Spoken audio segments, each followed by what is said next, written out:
Supreme court ने उड़ा दी builder society में रहने वाले घर मालिकों की नींद। ईवी गाड़ी वालों के लिए एक खबर है बेहद जरूरी।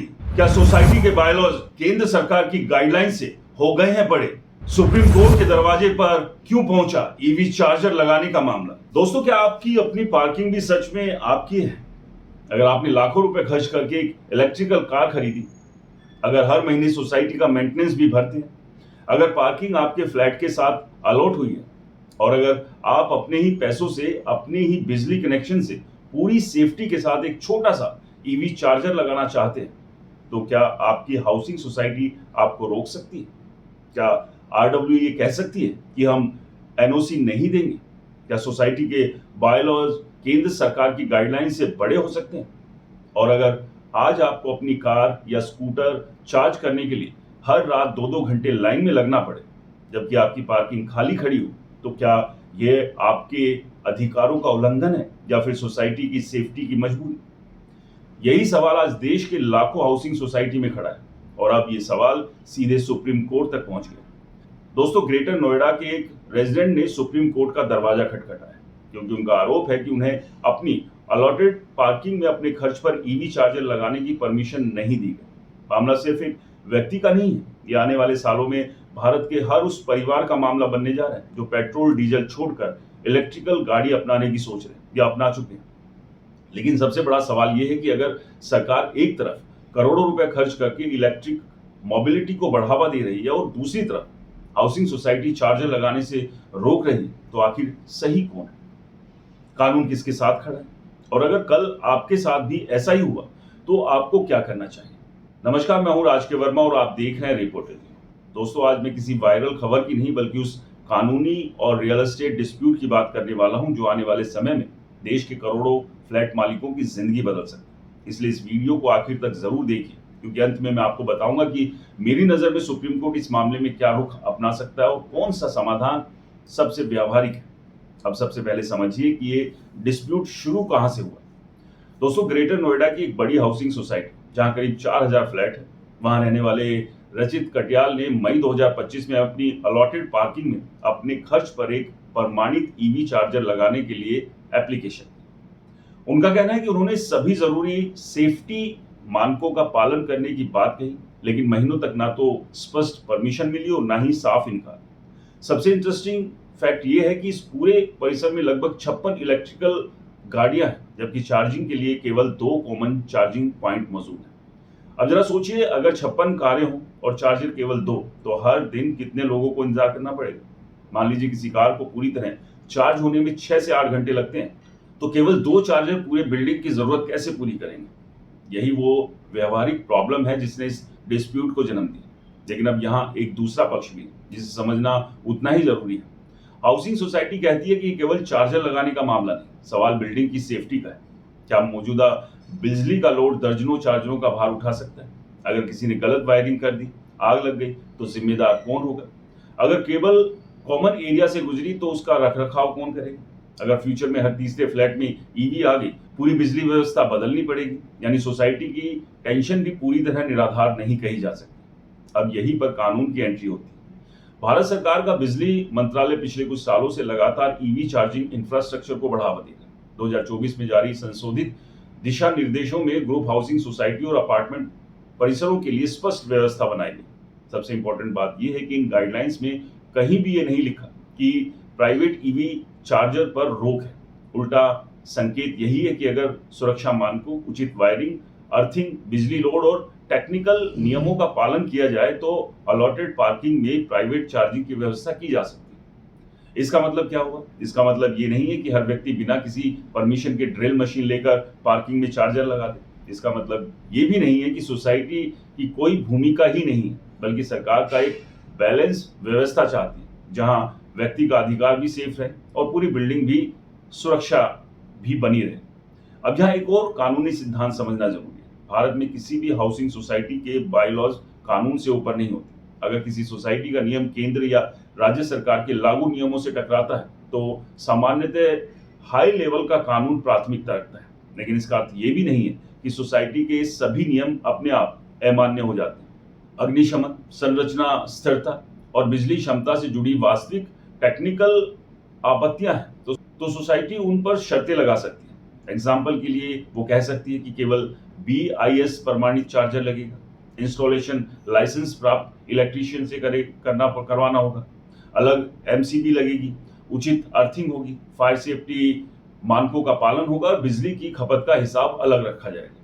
ये शर्त मनमानी नहीं बल्कि सुरक्षा से जुड़ी मानी जाएगी। लेकिन अगर केवल इतना कह दिया जाए कि हमारी सोसाइटी में कोई प्राइवेट चार्जर नहीं लगेगा बिना किसी टेक्निकल कारण के, तो ये पॉइंट भी एक डिस्प्यूट पैदा करेगा और कोर्ट की भूमिका यहाँ पर इंपॉर्टेंट हो जाएगी। अब जरा भारत की तस्वीर भी देखिए। देश में इलेक्ट्रिकल गाड़ियों की संख्या तेजी से बढ़ रही है। सरकार ने 2030 तक इलेक्ट्रिकल मोबिलिटी को बढ़ावा देने का टारगेट रखा है। अलग अलग सरकारी और इंडस्ट्रियल रिपोर्ट्स के अनुसार पिछले कुछ सालों में इलेक्ट्रिकल 2 व्हीलर और 3 व्हीलर गाड़ियों की बिक्री में तेजी से बढ़ोतरी हुई, जबकि 4 व्हीलर EV की हिस्सेदारी भी लगातार बढ़ रही है। इसके साथ ही सार्वजनिक और प्राइवेट चार्जिंग नेटवर्क का विस्तार किया जा रहा है। लेकिन एक्सपर्ट्स लगातार कह रहे हैं कि EV अपनाने की सबसे बड़ी शर्त होम चार्जिंग। दुनिया के कई देशों में अधिकांश EV रात भर घर या रेजिडेंशियल कंपाउंड में ही चार्ज होती है। अगर लोगों को घर पर चार्जिंग नहीं मिलेगी तो सार्वजनिक चार्जिंग स्टेशन अकेले मांग पूरी नहीं कर पाएंगे। यही कारण है कि ये मामला केवल एक चार्जर का नहीं बल्कि भारत की पूरी EV नीति की सफलता का भी सवाल बन गया। एक रियल एस्टेट एक्सपर्ट के तौर पर मेरी राय यही है कि आने वाले सालों में जिस तरह पहले हर फ्लैट में इंटरनेट, गैस पाइपलाइन और फाइबर कनेक्टिविटी जरूरी हो गई थी, उसी तरह EV चार्जिंग भी एक बुनियादी सुविधा बनने वाली। जिस प्रोजेक्ट पे फ्यूचर की चार्जिंग व्यवस्था बेहतर होगी उसकी बाजार में मांग और प्रॉपर्टी की कीमत भी अधिक रहने की संभावना है। इसलिए बिल्डरों, RW और फ्लैट मालिकों तीनों को टकराव नहीं बल्कि सॉल्यूशन की दिशा में काम करना होगा। आखिरकार सवाल सिर्फ चार्जर लगाने का नहीं बल्कि फ्यूचर के शहरों और आधुनिक रियल एस्टेट की तैयारी का। लेकिन कहानी यहीं खत्म नहीं होती, क्योंकि अब सबसे बड़ा सवाल यह है कि क्या सचमुच हर फ्लैट मालिक अपनी पार्किंग में अपनी मर्जी से चार्जिंग लगा सकता है? इसका जवाब है नहीं। और क्या कोई भी हाउसिंग सोसाइटी बिना वजह हर एप्लीकेशन को खारिज करती है? तो इसका जवाब भी है नहीं। यानी कानून किसी एक पक्ष के साथ नहीं बल्कि संतुलन के साथ खड़ा दिखाई देता है। यही कारण है कि यह मामला इतना दिलचस्प बन गया। दोस्तों, एक उदाहरण से समझिए। मान लीजिए किसी सोसाइटी में 500 फ्लैट है और अगले 5 साल में उनमें से 150 परिवार इलेक्ट्रिकल कार खरीद लेते हैं। अगर हर व्यक्ति अलग अलग तरीके से वायरिंग शुरू कर दे, कोई छत से केबल लटका दे, कोई कॉमन डक्ट का इस्तेमाल करे, कोई बिना पर्याप्त अर्थिंग के चार्जर लगा दे, तो सोचिए पूरी बिल्डिंग कितनी बड़ी सुरक्षा चुनौती में बदल सकती है। दूसरी तरफ अगर सोसाइटी हर एप्लीकेशन को ये कहकर रोक दे कि हमारे यहाँ कोई चार्जर नहीं लगेगा, तो फिर लोग इलेक्ट्रिकल कारें खरीदेंगे कैसे? आखिर सरकार तो लगातार यही कह रही कि भारत को स्वच्छ ऊर्जा की ओर बढ़ाना है, यानी समाधान बीच का ही निकालना है। अब जरा बिजली के पहलू को समझिए। बहुत से लोगों को लगता है कि EV चार्जर लगाने का मतलब पूरी बिल्डिंग की बिजली व्यवस्था बदल जाएगी, जबकि ऐसा हर मामले में जरूरी नहीं है। अगर आपके फ्लैट के मौजूदा बिजली कनेक्शन पर स्वीकृत लोड है तो उसी कनेक्शन से चार्जर लगाया या चलाया जा सकता है। अगर ज्यादा लोड की जरूरत है तो बिजली कंपनी यानी डिस्कॉम से लोड बढ़ाने की एप्लीकेशन की जा सकती है। कई स्टेट में केवल EV चार्जिंग के लिए अलग बिजली कनेक्शन और अलग टैरिफ की व्यवस्था भी उपलब्ध है। यानी सरकार ने केवल चार्जर लगाने की बात नहीं की बल्कि बिजली की व्यवस्था का रास्ता भी बताया। यही वजह है कि एक्सपर्ट्स कहते हैं कि सबसे पहले तकनीकी सर्वे होना चाहिए। ये देखा जाए कि बिल्डिंग की कुल लोड क्षमता कितनी है, ट्रांसफार्मर कितना भार उठा सकता है और फ्यूचर की जरूरत क्या होगी। अगर जरूरत पड़े तो पूरी सोसाइटी मिलकर बिजली का इंफ्रास्ट्रक्चर अपग्रेड करे, क्योंकि आज नहीं तो 5 साल बाद ये जरूरत लगभग हर बड़े शहर में सामने आने वाली है। अब जरा आग लगने के खतरे की भी बात कर लेते हैं, क्योंकि अक्सर यही सबसे बड़ा तर्क दिया जाता है। सच ये है कि दुनिया भर में EV चार्जिंग को लेकर सुरक्षा मानक बनाए गए।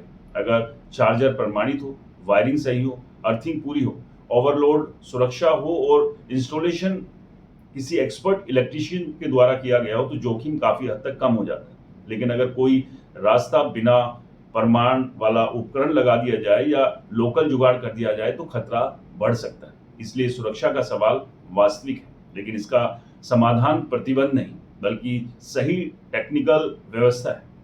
यही बात सरकार की गाइडलाइन का भी मूल संदेश है। अब एक और महत्वपूर्ण सवाल, क्या NOC जरूरी है? इस पर पूरे देश में एक जैसी व्यवस्था नहीं। कई राज्यों और विकास प्राधिकरण ने अपने अलग नियम बनाए। कुछ जगह सोसाइटी की जानकारी या अनुमति मांगी जाती है, कुछ जगह केवल टेक्निकल इंस्पेक्शन पर्याप्त होता है। लेकिन अगर कोई सोसाइटी महीनों तक एप्लीकेशन को लंबित रखे, कोई लिखित जवाब ना दे और ना हाँ कहे और ना कहे, तो फिर वहीं से कानूनी डिस्प्यूट शुरू होता है। अदालतें आमतौर पर यही देखती है कि निर्णय टेक्निकल आधार पर लिया गया है या मनमाने ढंग से। इसलिए अगर कभी आपके साथ ऐसा हो तो सबसे पहले मौखिक नहीं बल्कि रिटर्न एप्लीकेशन, उसकी रसीद ले। यदि उत्तर ना मिले तो रिटर्न रूप से याद दिलाएं, यानी रिमाइंडर दें। अगर फिर भी प्रॉब्लम बनी रहे तो संबंधित बिजली कंपनी, स्थानीय विकास प्राधिकरण, अपार्टमेंट अथॉरिटी या आवश्यक होने पर कोर्ट का दरवाजा खटखटाएं। यही रास्ता ग्रेटर नोएडा के इस मामले में भी अपनाएगा।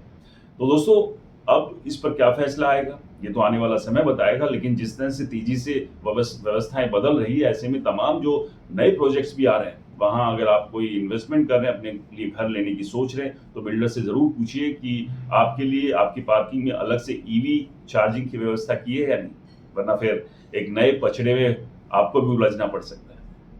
दोस्तों, इस पूरे मुद्दे पर आपकी क्या राय है? क्या सोसाइटीज को इजीली परमिशन देनी चाहिए या नहीं देनी चाहिए, या आपके साथ भी इस तरह की कोई प्रॉब्लम आई है? कमेंट कर अपना अनुभव जरूर बताएं। वीडियो पसंद आया तो इसे लाइक करें, शेयर करें और आपके अपने चैनल को सब्सक्राइब और फॉलो करना बिल्कुल ना भूलें। मिलते हैं अगले वीडियो में, तब तक के लिए नमस्कार, जय हिंद।